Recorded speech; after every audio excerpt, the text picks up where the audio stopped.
নমস্কার বন্ধুরা, অনুভা রান্নাঘরে সবাইকে স্বাগত জানাচ্ছি। বন্ধুরা, আজকে আমি মাত্র হাফ কাপ গোবিন্দভোগ চাল ও একটি পাকা আম দিয়ে তৈরি করে দেখাবো অমৃত স্বাদের ডেজার্ট রেসিপি, যেটা খেতে কিন্তু সত্যিকারে একেবারে অমৃত সমান মনে হয়। আর তৈরি করা তো খুবই সহজ, যে কেউ কিন্তু একবার দেখলেই বানিয়ে ফেলতে পারবেন। চলুন তাহলে বন্ধুরা, আর বেশি কথা না বাড়িয়ে আজকে রেসিপিটি শুরু করা যাক। বন্ধুরা, আজকের এই রেসিপিটির জন্য এখানে আমি হাফ কাপ গোবিন্দভোগ চাল নিয়েছি। আপনারা গোবিন্দভোগ চালের পরিবর্তে কিন্তু বাসমতি চালটা দিয়েও এই রেসিপিটি করতে পারেন। এবার আমি এই চালটাকে খুব ভালোভাবে ধুয়ে নেব। এইভাবে 2 থেকে 3 বার জল পাল্টে পাল্টে চালটাকে খুব ভালোভাবে ধুয়ে নিতে হবে। চালটাকে আমি খুব ভালোভাবে ধুয়ে নিয়েছি। আর এবার এই চালটাকে হালকা কুসুম গরম জল দিয়ে এইভাবে 30 মিনিটের মতো ভিজিয়ে রাখতে হবে। এইভাবে যদি একটু হালকা কুসুম গরম জল দিয়ে চালটাকে ভিজিয়ে রাখেন, তাহলে কিন্তু চালটা 30 মিনিটের ভিতরে খুব সুন্দরভাবে একেবারে ভিজে যাবে। আর এই 30 মিনিটের ফাঁকে চলুন বাকি একটা কাজ আমি সেরে নিচ্ছি। এখানে দেখুন আমি নিয়েছি একটি পাকা আম। চেষ্টা করবেন এই ধরনের একটু খুব ভালো পাকা আমটা নেওয়া, তাহলে আর এক্সট্রা কোনো ফুড কালার ব্যবহার করতে হবে না। আর আমি আমটাকে কিন্তু আগেই খোসাটাকে ভালোভাবে ছাড়িয়ে নিয়েছি। এবার আমি আমটাকে এইভাবে একটু ছাঁকনির পরে রেখে এর ভিতর থেকে কাঠটাকে বের করে নেব। এতে করে কি হবে, ছাঁকনির উপরে আমের আঁশটা কিন্তু থেকে যাবে আর আমের পাল্পটা খুব সুন্দরভাবে বেরিয়ে যাবে। আমের পাল্পটাকে আমি খুব সুন্দরভাবে বের করে নিয়েছি। আর এই যে দেখুন বন্ধুরা, আম থেকে কিন্তু বেশ অনেকটা আঁশ বেরিয়েছে। এবার আমি আমের পাল্পটাকে একটা সাইডে সরিয়ে রাখবো।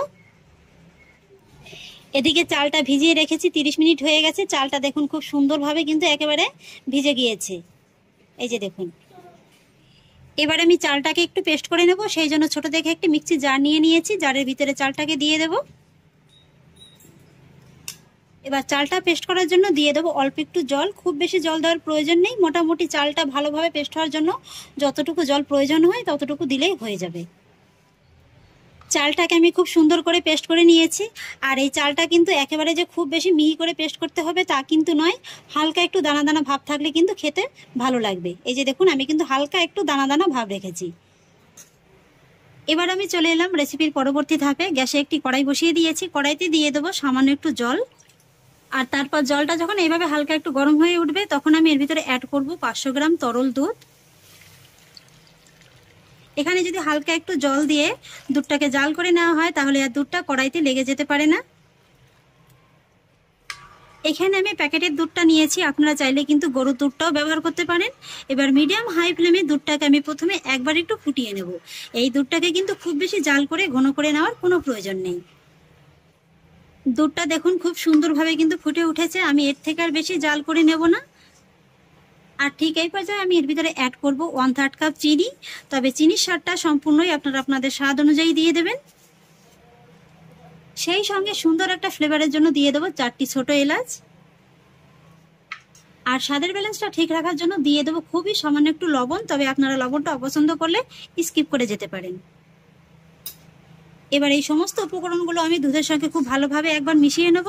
আর তারপরে দুধটাকে 1 থেকে 2 মিনিটের মতো একটু ফুটিয়ে নেব। চিনিটা ভালোভাবে দুধের সঙ্গে আমি মিশিয়ে নিয়েছি আর দুধটাকে 1 থেকে 2 মিনিটের মতো একটু ফুটিয়েও নিয়েছি। এবার আমি গ্যাসের ফ্লেমটাকে একেবারে কমিয়ে দেব। আর তারপর আমি যে চালের পেস্টটা রেডি করে রেখেছিলাম, সেই পেস্টটা এক হাতে এইভাবে দেব আর অন্য হাতে এইভাবে অনবরত নেড়ে চেড়ে নেব। এইভাবেই কিন্তু চালের পেস্টটা দুধের ভিতরে দেওয়ার সঙ্গে সঙ্গে একেবারে ভালোভাবে মিশিয়ে নিতে হবে।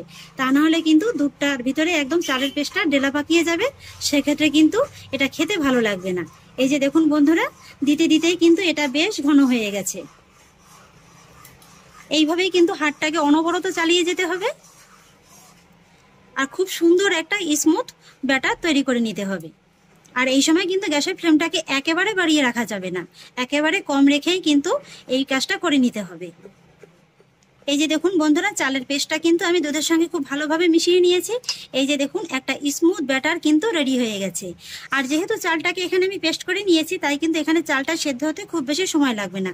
বড়জোর 1 থেকে 1.5 মিনিটের ভিতরেই কিন্তু চালটা খুব ভালোভাবে সেদ্ধ হয়ে যাবে। এখানে যদি আপনারা গোটা চালটা ব্যবহার করতেন, সেক্ষেত্রে কিন্তু চালটা সেদ্ধ হতে সময় লাগতো। এইভাবে অনবরত নেড়েচেড়ে এই চালটাকে আমি দুধের সঙ্গে 1 থেকে 1.5 মিনিটের মতো একটু জাল করে নেব। ফিরে এলাম 1 থেকে 1.5 মিনিট বাদে। এই যে দেখুন বন্ধুরা, দুধের সঙ্গে কিন্তু চালের মিশ্রণটা আমি খুব সুন্দরভাবে রান্না করে নিয়েছি। এই যে দেখুন এর টেক্সচারটা, এর থেকে আর বেশি ঘন করে নেওয়ার প্রয়োজন নেই। তবে হ্যাঁ, গ্যাসের তাপমাত্রা অনুযায়ী কিন্তু আপনাদের সময়টা কম বেশি লাগতে পারে। আর এবার আমি এর ভিতরে অ্যাড করব আমের পাল্পটা। এই সময়টাও কিন্তু গ্যাসের ফ্লেমটাকে একেবারে কমিয়ে রাখতে হবে। আমের পাল্পটা আমি ভালো করে মিশিয়ে নেব। আমের পাল্পটাও আমি মিশ্রণের সঙ্গে খুব ভালোভাবে মিশিয়ে নিয়েছি। আর এই যে দেখুন বন্ধুরা, কত সুন্দর একটা কালার চলে এসেছে। আর এইভাবে ভালোভাবে মিশিয়ে নেওয়ার পরে গ্যাসের ফ্লেমটাকে একই রকম রেখে আমি এটাকে আরো জাল করে নেব 1 থেকে 1.5 মিনিটের মতো। ফিরে এলাম আবারও 1 থেকে 1.5 মিনিট বাদে। এই যে দেখুন বন্ধুরা, এর ভিতরে কত সুন্দর একটা কালার চলে এসেছে। কোনো রকম ফুড কালার ছাড়াই দেখুন কত সুন্দর একটা মিষ্টি কালার চলে এসেছে। এটাকে কিন্তু এর থেকে আর বেশি রান্না করে নেওয়ার প্রয়োজন নেই। ঠিক এই পর্যায়ে গ্যাসের ফ্লেমটাকে অফ করে দিতে হবে। আর আপনারা নিশ্চয়ই এতক্ষণে বুঝতে পারছেন যেখানে কিন্তু আমি ম্যাঙ্গো ফিরনিটা রান্না করছি। আর এবারে আমি ম্যাঙ্গো ফিরনিটাকে এইভাবে কড়াইয়ের ভিতরে রেখে খুব ভালোভাবে ঠান্ডা করে নেব। ফিরনিটাকে আমি খুব সুন্দর করে ঠান্ডা করে নিয়েছি। আর আমি এই ধরনের কাঁচের বাটিতে ফিরনিটা রাখবো। আপনারা চাইলে কিন্তু মাটির বাটিতেও রাখতে পারেন। ফিরনিটাকে আমি কাঁচের বাটির ভিতরে খুব সুন্দরভাবে দিয়ে দিয়েছি। আর এবার আমি এর উপর থেকে ছড়িয়ে দেব কিছুটা পরিমাণে ভাজা চীনাবাদামের গুঁড়ো। এখানে কিন্তু আপনারা আপনাদের পছন্দ অনুযায়ী যে কোনো ড্রাই ফ্রুটস ব্যবহার করতে পারেন। তবে এই ধরনের একটা স্মুথ ডেজার্টের সঙ্গে কিন্তু এরকম ভাজা চীনাবাদামের গুঁড়োটা খেতে খুবই ভালো লাগে। সুন্দর একটা ক্রাঞ্চি ক্রাঞ্চি ভাব লাগে, খেতে কিন্তু খুবই ভালো লাগে। আর সেই সঙ্গে দিয়ে দেবো একটা করে কিশমিশ। ব্যাস বন্ধুরা, আমার ডেজার্টটি খুব সুন্দরভাবে সাজিয়ে নেওয়া হয়ে গেছে। আর এবার আমি এই ডেজার্টের বাটিগুলো নর্মাল ফ্রিজে রেখে দেবো 2 ঘন্টার মতো। যেহেতু গরমকালে কিন্তু যে কোনো ডেজার্ট একটু ঠান্ডা ঠান্ডা খেতেই ভালো লাগে, তাই 2 ঘন্টা বাদেই আবার ফিরে আসছি। ফিরে এলাম 2 ঘন্টা বাদে। এই যে দেখুন বন্ধুরা, এই ডেজার্টটি কিন্তু এখন খাওয়ার জন্য একেবারে তৈরি। এই প্রচণ্ড গরমে এরকম ঠান্ডা ঠান্ডা ডেজার্ট কিন্তু একেবারে অমৃত সমান মনে হয়। এই যে দেখুন কত সুন্দর, একেবারে